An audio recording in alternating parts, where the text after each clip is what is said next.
Hello दोस्तों, स्वागत है आप सभी का जनरल स्टडीज में। दोस्तों, देहरादून जनपद हम क्लियर कर चुके हैं और अब हमारे केवल 3 जिले शेष रह गए हैं, जिसमें एक टिहरी गढ़वाल है, एक पौड़ी गढ़वाल और एक चमोली है। ठीक है, तो आज हम शुरू करेंगे टिहरी गढ़वाल और जानते हैं अगली 2-3 क्लासेज में उसके बारे में और सारे तथ्य एकत्रित करने का प्रयास करेंगे। ठीक है, तो आइए शुरू करते हैं। जनपद टिहरी गढ़वाल।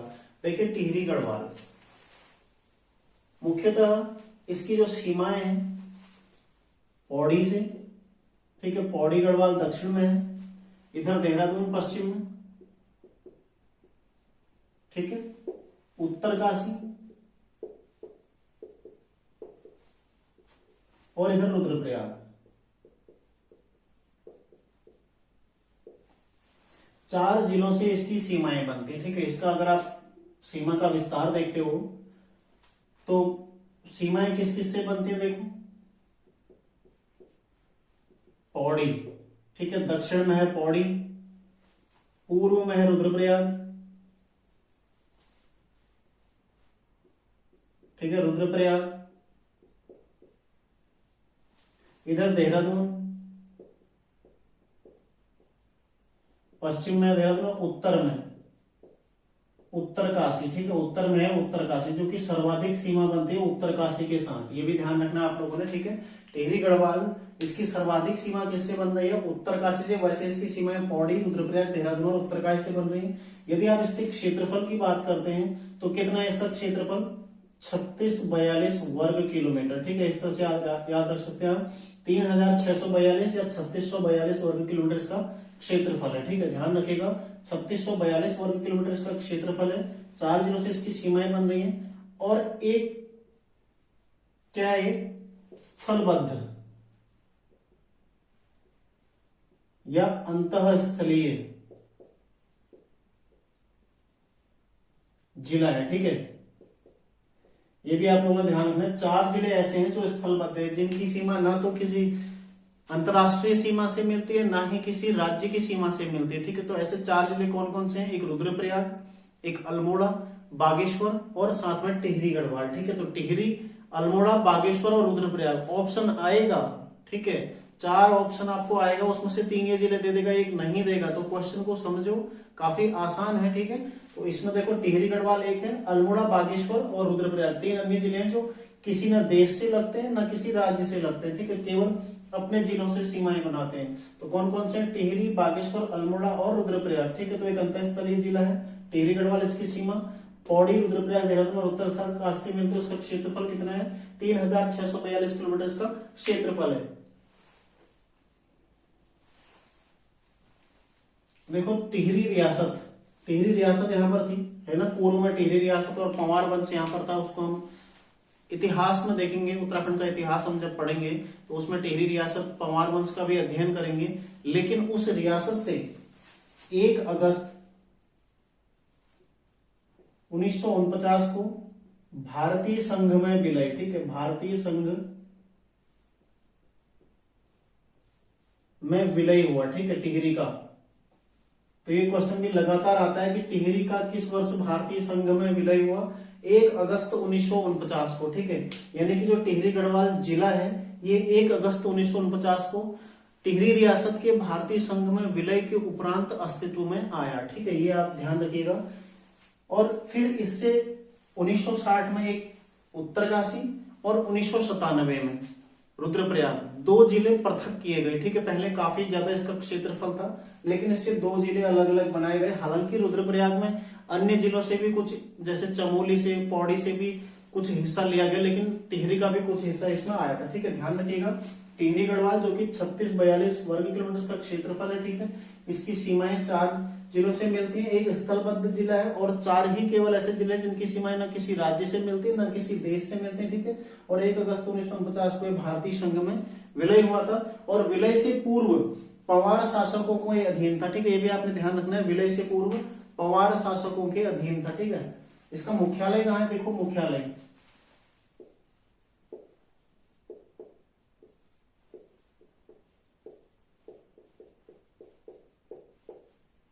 मुख्यालय है नई टिहरी में। ठीक है, पहले नरेंद्र नगर में हुआ करता था, लेकिन जैसे ही नई टिहरी का निर्माण हुआ, उसके पश्चात नई टिहरी में इसका मुख्यालय स्थानांतरित कर दिया गया। ठीक है, तो अभी वर्तमान में जिले की प्रमुख चीजें मुख्यतः नई टिहरी में ही स्थापित की गई है। ठीक है, ये ध्यान रखिएगा आप लोग। आगे देखते हैं, देखो यहाँ की जनसंख्या।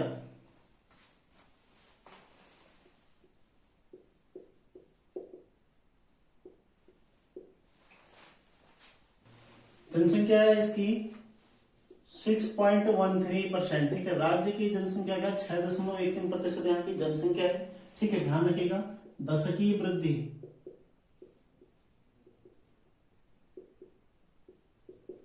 दशकीय वृद्धि कितनी है आगे?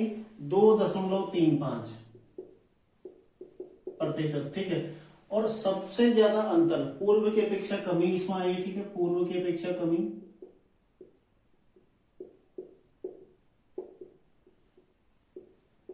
और ये महत्वपूर्ण है। क्यों महत्वपूर्ण है? देखो, पूर्व में कितनी थी? 16.24। ठीक है, 16.24 पूर्व में थी, और पूर्व की अपेक्षा देखो 2.35, यानी कि 2001 की अपेक्षा 2011 में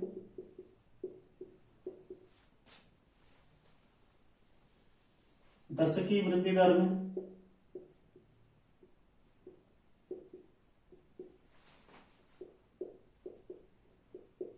सर्वाधिक कमी वाला जिला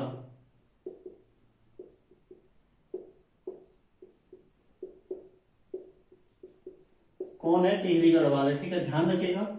सर्वाधिक कमी लगभग 11% की यहाँ पर कमी आ गई। ठीक है, इतना अंतर आ गया। पहले जहां 16 के आसपास दशकीय वृद्धि दर थी, उसी दशक 2 में आ गई, और नीचे से बढ़ते क्रम में तीसरे स्थान पर आ गया। ठीक है, माइनस में देखो पौड़ी गढ़वाल माइनस में, उसके बाद अल्मोड़ा, पौड़ी -141, पौड़ी -128, फिर टिहरी का ही नंबर आता है 2.35। ठीक है, बढ़ते क्रम में तीसरे नंबर पर आ गया।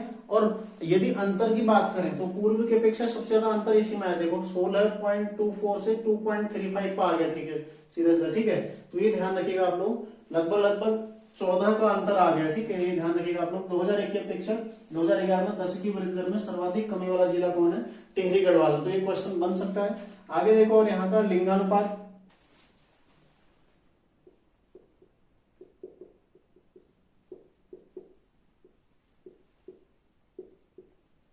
है 1078। ठीक है, यदि शिशु लिंगानुपात की बात करें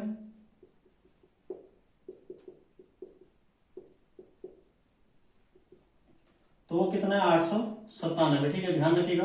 लिंगानुपात है 1078, शिशु लिंगानुपात कितना है? 897। ठीक है, तो ये दोनों भी आप लोग ध्यान रखिएगा। साक्षरता देखो,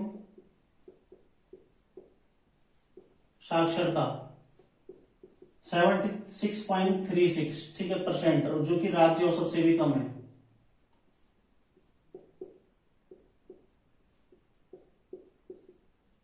राज्य औसत से कम है, ध्यान रखिएगा आप लोग। ठीक है, इसमें पुरुष साक्षरता कितनी है देखो, और महिला साक्षरता कितनी है? ठीक है, 89.76% क्या है? पुरुष साक्षरता, और महिला साक्षरता कितनी है? 64.28%। ये भी क्या है? राज्य औसत से कम।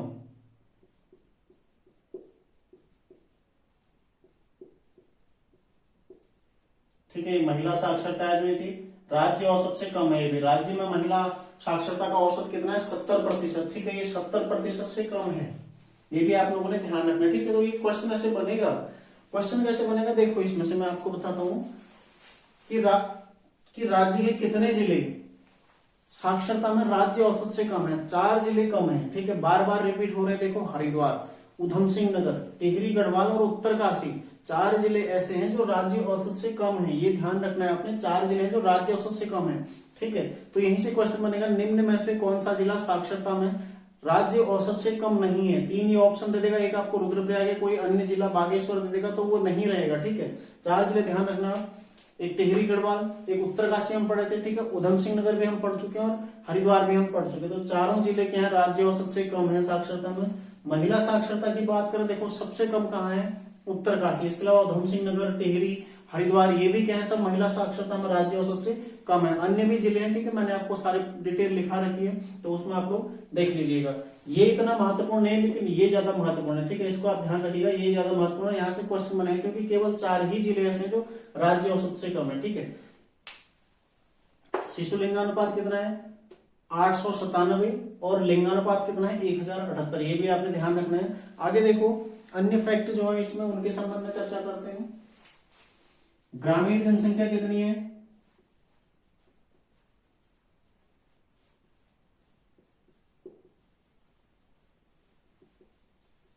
88.67%, ठीक है। तो नगरीय कितनी हो जाएगी,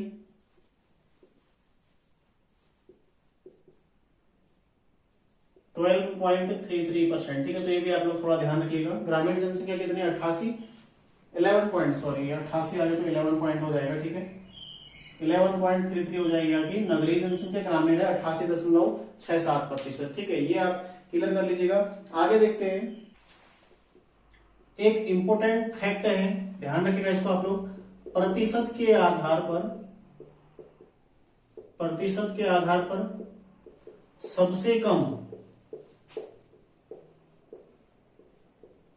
एसटी जनसंख्या, ठीक है, सबसे कम एसटी जनसंख्या यानी कि अनुसूचित जनजाति जनसंख्या वाला जिला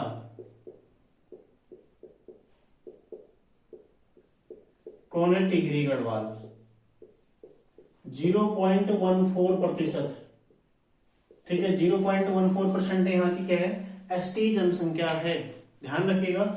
टिहरी की कुल जनसंख्या का 0.14% क्या है, एसटी जनसंख्या है। लगभग 400 के करीब वहां पर एसटी जनसंख्या है। और सबसे कम एसटी जनसंख्या कहाँ है वैसे आंकड़े में यदि देखा जाए तो रुद्रप्रयाग में। कितनी है, लगभग 360 के आसपास यहाँ पर, ठीक है, एसटी जनसंख्या है। और यहाँ कितनी है, 0.1% में ये है, क्योंकि यहाँ की जनसंख्या कितनी, 6 लाख है, ठीक है। रुद्रप्रयाग की जनसंख्या कितनी है, 2 लाख है।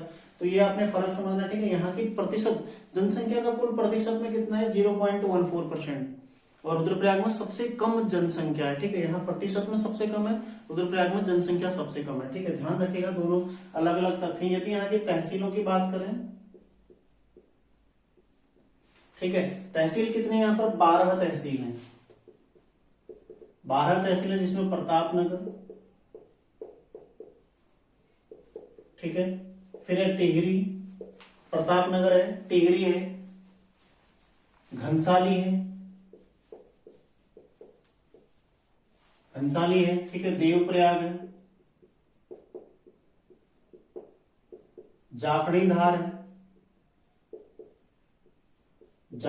है, ये नाम ध्यान रखिएगा आप लोग, ठीक है, जैसे जाखणीधार है, अभी आगे आएंगे। और नरेंद्र नगर, धनोल्टी, देखो इन्हें याद करने का प्रयास ना करें, केवल ये समझ लें कि हाँ ये टिहरी में पड़ता है, ठीक है।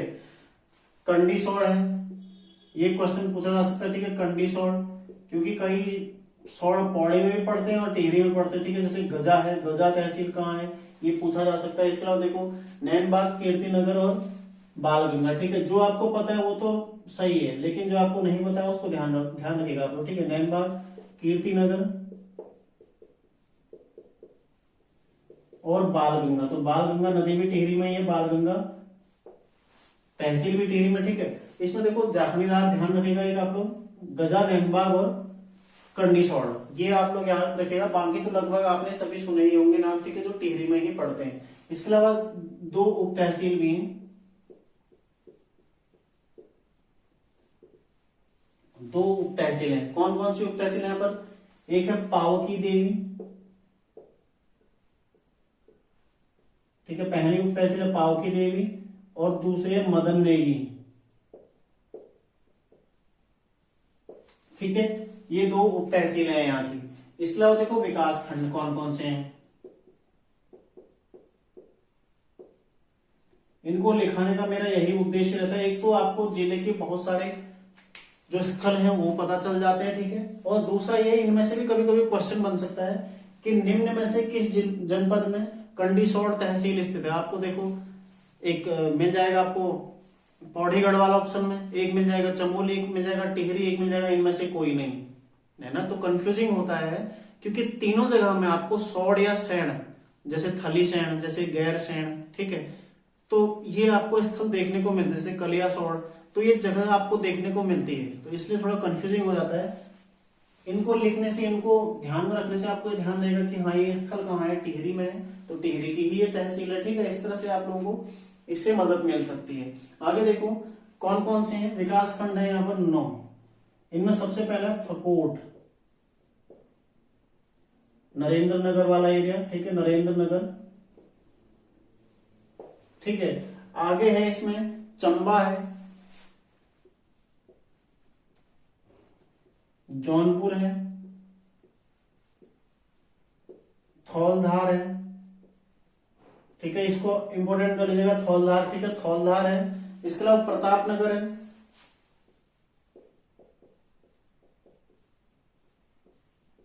जाखणी धार है, प्रतापनगर है, जाखणी धार है, ठीक है। एक है हिंडोला खाल, इसको भी इंपोर्टेंट कर लीजिएगा, ठीक है, हिंडोला खाल, हिंडोला खाल भी टिहरी में पड़ता है, ठीक है। कीर्तिनगर है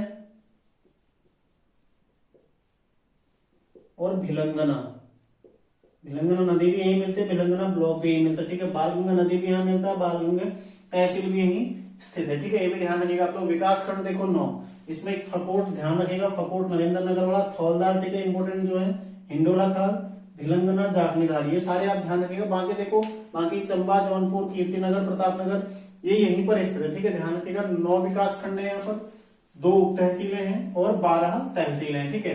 तो 12 तहसीलें कहाँ कहाँ थी, एक अल्मोड़ा में 12 तहसीलें हैं और एक टिहरी में 12 तहसीलें, ठीक है। तो 2 जिले ऐसे हैं जहां 12 तहसीलें स्थित हैं, ठीक है। तो सर्वाधिक तहसीलों वाले जिले भी कौन आएंगे, टिहरी और एक अल्मोड़ा, 12 तहसीलें वहां पर। आगे देखो नगर निकाय,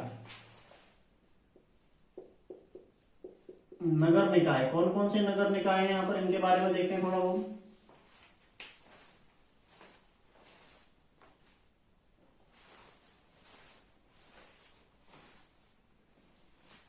एक हो जाएगा नगर पालिका, ठीक है, पालिका। एक हो जाएगा नगर पंचायत, ठीक है। नगर पालिका की यदि बात करें तो देखो चंबा है, देवप्रयाग है, चंबा, देवप्रयाग, ठीक है। नई टिहरी नगर पालिका है, नई टिहरी है, ठीक है। नरेंद्र नगर और मुनि की रेती, ठीक है, यहाँ की नगर पालिकाएं हैं जो इसकी वेबसाइट में भी दी गई है, ठीक है। टिहरी जिला यदि आप वेबसाइट खोलते हैं तो वहां पर भी नगर पालिकाएं दी गई है, ठीक है। और नगर पंचायत की बात करें, देखो कीर्ति नगर नगर पंचायत है, इसके अलावा घनसाली है,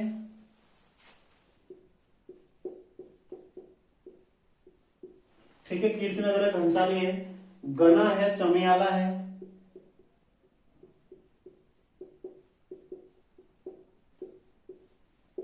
गना है, चमियाला है, और है लंबगांव,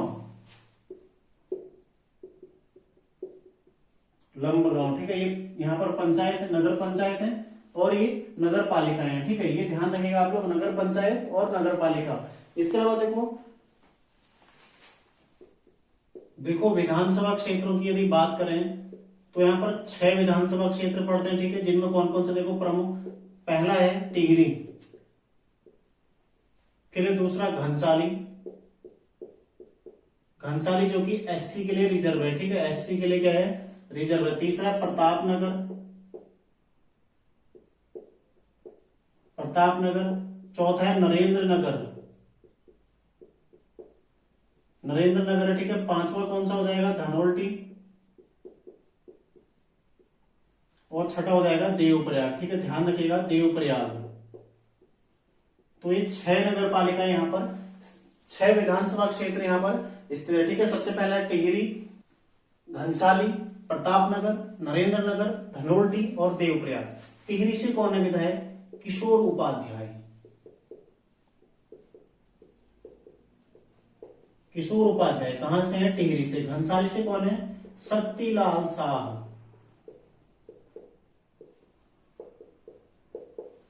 प्रतापनगर से कौन है, विक्रम नेगी, ठीक है। नरेंद्र नगर से कौन है? सुबोध उनियाल। सुबोध उनियाल, ठीक है, ध्यान रखिएगा, सुबोध उनियाल नरेंद्र नगर से है। धनौल्टी से कौन है? धनौल्टी से प्रीतम पंवार। और देवप्रयाग से कौन है? विनोद कंडारी। ठीक है, ये यहाँ के विधायक हैं। तो सारे के सारे आप विधायक ध्यान रखिएगा, ठीक है। क्वेश्चन ऐसे भी बन सकता है कि घनसाली से वर्तमान में घनसाली विधानसभा क्षेत्र से विधायक कौन है? शक्तिलाल शाह है, ठीक है। प्रतापनगर से कौन है? विक्रम नेगी है। नरेंद्र नगर से कौन है? सुबोध उनियाल। धनौल्टी से कौन है? प्रीतम सिंह पंवार। प्रीतम सिंह और प्रीतम सिंह पंवार, दो प्रीतम है हमारे विधायक, ठीक है। कौन? देखो, प्रीतम सिंह कहां से? चक्राता से। और प्रीतम सिंह पंवार कहां से है? धनौल्टी से, ठीक है। और देवप्रयाग से कौन है? विनोद कंडारी। टिहरी से कौन है? किशोर उपाध्याय, ठीक है। ये भी ध्यान रखिएगा आप लोग। 6 विधानसभा क्षेत्र है। इसके अलावा लोकसभा, किस लोकसभा में आते हैं? टिहरी लोकसभा में आते हैं, ठीक है। ये भी आप लोगों ने ध्यान रखना है। टिहरी में 6 ये सीटें प्लस 3 उत्तरकाशी की और 5 देहरादून की, 14 सीटें किस में आती हैं? टिहरी लोकसभा क्षेत्र में आती हैं, ठीक है। ध्यान रखिएगा आप लोग। आगे है, देखो,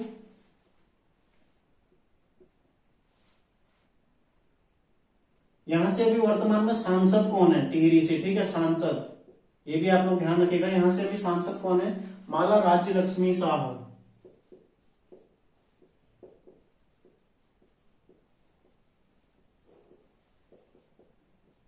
माला राजलक्ष्मी शाह अभी लोकसभा, टिहरी लोकसभा से क्या है? सांसद है, ठीक है। ये भी ध्यान रखिएगा आप लोग। आगे देखो, ये फैक्ट यहां तक क्लियर हो गया। टिहरी का जो प्रारंभिक जानकारी, ठीक है, जिसमें जनसंख्या के आंकड़े, तहसीलें, नगर निकाय, विधायक, ठीक है, ये सारी चीजें, क्योंकि इनमें से भी क्वेश्चन बनने की संभावना रहती है पूरी पूरी, ठीक है। आगे देखते हैं अब टिहरी, मुख्यतः जो पुराना टिहरी था, टिहरी के बारे में थोड़ा चर्चा करते हैं, ठीक है। टिहरी अन्य नाम क्या क्या इसके नाम है? देखो, एक तो त्रिहरी, ठीक है, त्रिहरी है। धनुष तीर्थ, और इसके अलावा क्या है? त्रिहरि है, धनुष तीर्थ है, ठीक है, और गणेश प्रयाग, गणेश प्रयाग, ठीक है। टिहरी जो कि जिसका प्राचीन नाम या अन्य नाम क्या है? त्रिहरि है, धनुष तीर्थ है, गणेश प्रयाग है, ठीक है। किसके संगम पर बसा हुआ था? भागीरथी प्लस भिलंगना, भागीरथी और भिलंगना के संगम पर था, ठीक है। भागीरथी और भिलंगना के संगम पर था। ये पुराना टिहरी की बात हम कर रहे हैं, ठीक है। भागीरथी और भिलंगना के संगम पर था। और इसकी स्थापना कब हुई थी? 28 दिसंबर 1815 को किसके द्वारा की गई थी? सुदर्शन शाह के द्वारा, ठीक है। 28 दिसंबर 1815 को सुदर्शन शाह द्वारा पुरानी टिहरी को बसाया गया था, ठीक है, इन दो नदियों के संगम पर, ठीक है। पुरानी जो टिहरी थी उसको बसाया गया था 28 दिसंबर 1815 को। और उसके पश्चात ये स्थल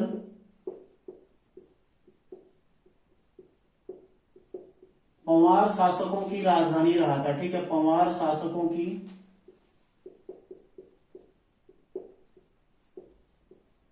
राजधानी रहा, ठीक है, ध्यान रखिएगा। उसके बाद ये स्थल क्या रहा? पंवार शासकों की राजधानी रहा, ठीक है। लेकिन जब भारत स्वतंत्र हुआ तो स्वतंत्र होने के पश्चात 1 अगस्त 1949 को भारत में इसका विलय हो गया, ठीक है। भारतीय संघ में इसका विलय हो गया। किसका? टिहरी का, ठीक है। भारत में इसका विलय हो गया, यहां से राजशाही समाप्त हो गई, ठीक है। और ये भी भारतीय संघ का हिस्सा बन गया। तो उस समय कौन थे यहाँ के राजा? कौन थे? मानवेंद्र शाह, मानवेंद्र शाह, ठीक है। 1 अगस्त 1949 को इसका भारत में विलय हुआ। और विलय पत्र पर हस्ताक्षर करने वाले शासक कौन थे? मानवेंद्र शाह। ये भी आपने ध्यान रखना है, ठीक है, टिहरी के बारे में। तो 2005 में ये टिहरी जो नगर था, पुराना टिहरी नगर, वो जल समाधि ले चुका है, ठीक है। क्योंकि टिहरी डैम बन जाने से ये पूरा जो नगर है ये उस जल, उस डैम के जल के अंदर समा चुका है, ठीक है, यानी कि जल समाधि ले चुका है। देखो टिहरी जिसका अन्य नाम क्या है, त्रिहरि, धनुष तीर्थ या गणेश प्रयाग, ये क्वेश्चन बन चुका है, ठीक है। त्रिहरि किसका अन्य नाम है, धनुष तीर्थ किसे कहा जाता है, गणेश प्रयाग किन नदियों के संगम पर स्थित है, ठीक है। इस तरह से क्वेश्चन बनता है। तो गणेश प्रयाग कहाँ है, भागीरथी और भिलंगना के संगम पर स्थित है, ठीक है, गणेश प्रयाग। स्थापना कब हुई थी पुरानी टिहरी की, 28 दिसंबर 1815 को। किसके द्वारा की गई थी, सुदर्शन शाह के द्वारा, जो कि एक पंवार वंशी शासक थे, ठीक है। इनके पश्चात कुल 6 शासकों ने यहाँ पर शासन किया, ठीक है। पहले प्रताप शाह आए, इनके पश्चात भवानी शाह आए, ठीक है, भवानी शाह, सुदर्शन शाह, फिर भवानी शाह, फिर आए प्रताप शाह, ठीक है। प्रताप शाह के पश्चात कौन आए, कीर्ति शाह, फिर आए नरेंद्र शाह, और नरेंद्र शाह के पश्चात कौन आए, अंतिम जो शासक थे वो थे मानवेंद्र शाह, ठीक है। तो टिहरी रियासत के अंतिम शासक कौन थे, मानवेंद्र शाह। टिहरी रियासत के प्रथम शासक कौन थे, सुदर्शन शाह, ठीक है। और ये पंवार वंश के अंतिम शासक कौन थे, मानवेंद्र शाह, ठीक है। इनके बीच में देखो भवानी शाह, प्रताप शाह, कीर्ति शाह, नरेंद्र शाह, मानवेंद्र शाह, ये सारे शासक आए इनके पश्चात, ठीक है। और पंवार, जब ये स्थापना हुई इसके 28 दिसंबर 1815 को, ये किसके अधीन रहा, पंवार शासकों की राजधानी ये बना रहा, ठीक है। और 1 अगस्त 1949 को जब भारत स्वतंत्र हुआ, तो स्वतंत्र भारत के पश्चात जितनी भी रियासतें थी उनका विलय भारतीय संघ में होना था, ठीक है।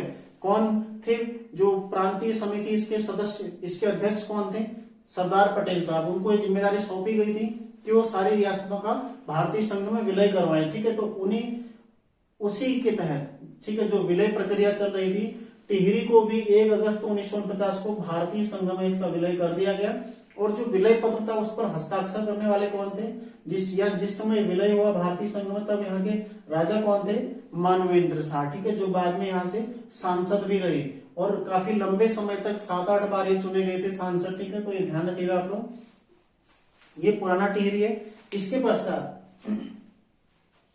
इसके रिप्लेसमेंट के लिए नई टिहरी को बसाया गया था, ठीक है। नई टिहरी, बाकी जो यहाँ की जनसंख्या थी, जब डैम बना तो उनको अलग अलग जगह, ऋषिकेश में, ठीक है, देहरादून में, अलग अलग जगह उनको भेजा गया। साथ ही टिहरी, जो नई टिहरी बसाई गई, वो भी इन्हीं के द्वारा, मतलब जब डैम बनाया गया वो बसाई गई नई टिहरी, ठीक है। बोराड़ी गांव में नई टिहरी को बसाया गया और वहां पर जो यहाँ की जनसंख्या थी उसको शिफ्ट किया गया, ठीक है। तो ध्यान रखिएगा, जो नई टिहरी है उसको भी योजनाबद्ध तरीके से बसाया गया, ठीक है। इसके पश्चात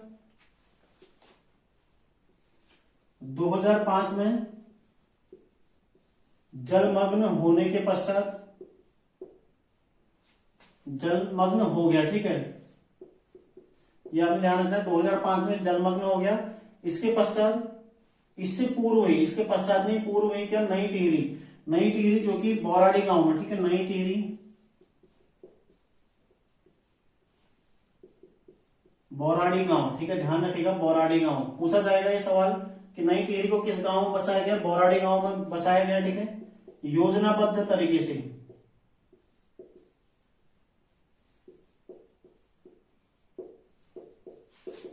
बसाया गया, ठीक है।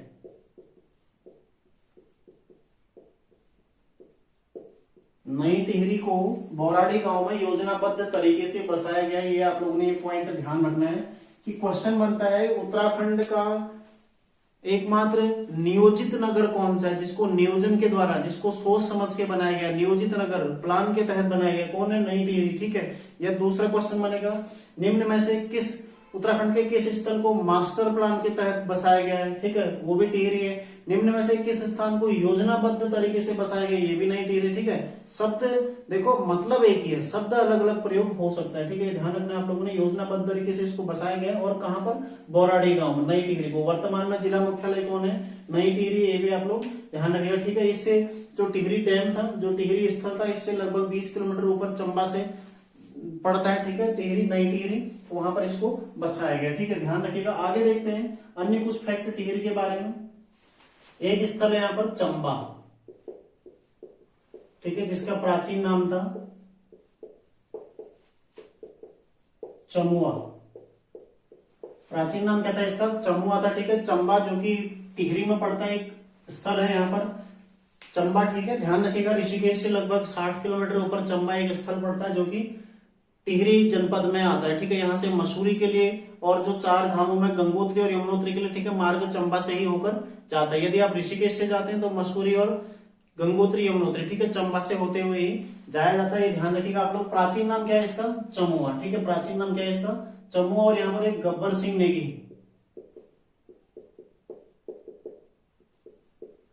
गब्बर सिंह स्मारक स्थित है यहाँ पर, ठीक है, गब्बर सिंह स्मारक यहाँ पर स्थित है। गब्बर सिंह मेला भी यहाँ लगता है, ठीक है, गब्बर सिंह मेला भी कहाँ लगता है? चंबा में ही लगता है। आगे देखते हैं, देखो प्रतापनगर,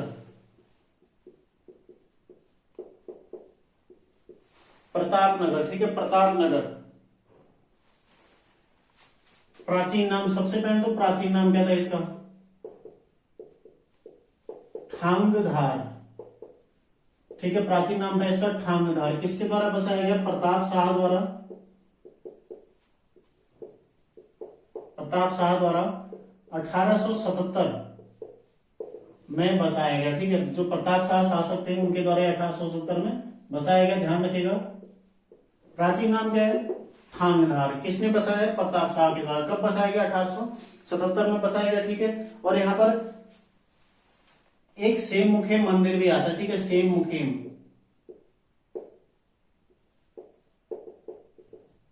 जो कि प्रतापनगर तहसील के अंदर ही आता है, ठीक है, सेम मुखेम मंदिर, ध्यान रखिएगा आप लोग। अगला देखो देवप्रयाग,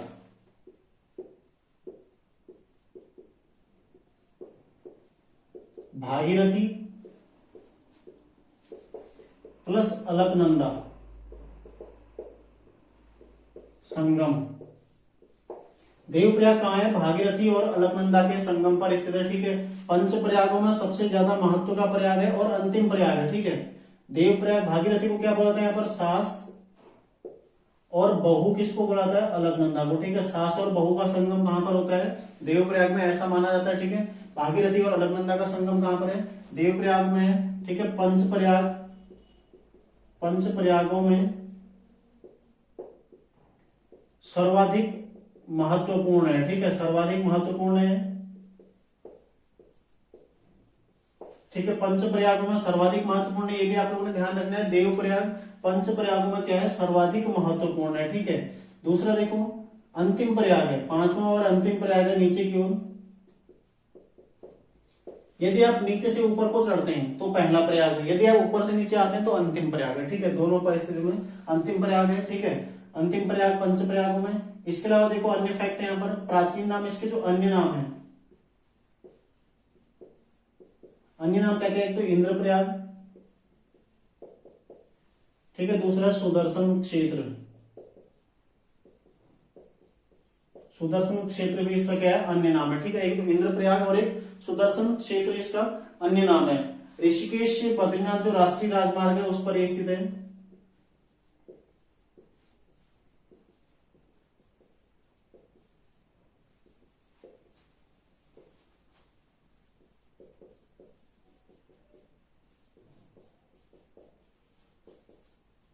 ऋषिकेश बद्रीनाथ राष्ट्रीय राजमार्ग पर स्थित है, ठीक है।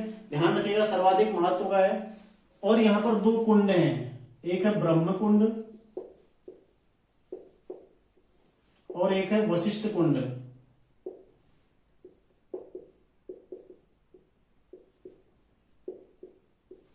ठीक है। ये है भागीरथी की ओर और यह अलकनंदा की ओर, ठीक है। भागीरथी की ओर कौन सा है? ब्रह्म कुंड। अलकनंदा की ओर है कौन सा है? वशिष्ठ कुंड, ठीक है। इसके अलावा एक यहां पर पड़ता है शंकर गुफा। शंकर गुफा भी कहां पड़ती है? देवप्रयाग में पड़ती है, ठीक है। एक है रघुनाथ मंदिर, रघुनाथ मंदिर पड़ता है कहां? देवप्रयाग में, ठीक है। रघुनाथ मंदिर देवप्रयाग में पड़ता है, ठीक है। किस शैली में? द्रविड़ शैली में। दक्षिण शैली जो होती है द्रविड़ शैली, ठीक है। किस तरह की होती है? देखो शैली, द्रविड़ शैली, ये बनाई, ठीक है, इसके ऊपर, इसके ऊपर, इसके ऊपर, इस तरह से, ठीक है।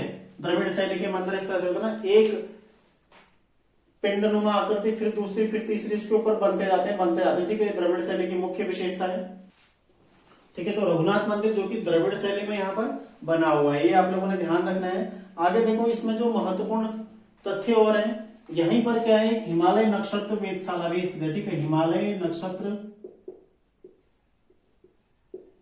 नक्षत्र वेधशाला, ठीक है, भी स्थित है। ये है पूरा देवप्रयाग से संबंधित फैक्ट, ठीक है। देखो सबसे पहले देवप्रयाग जो कि पंच प्रयागों में सर्वाधिक महत्व वाला स्थल है, ठीक है। गंगा नदी का उद्गम कहां से होता है? देवप्रयाग से, ठीक है।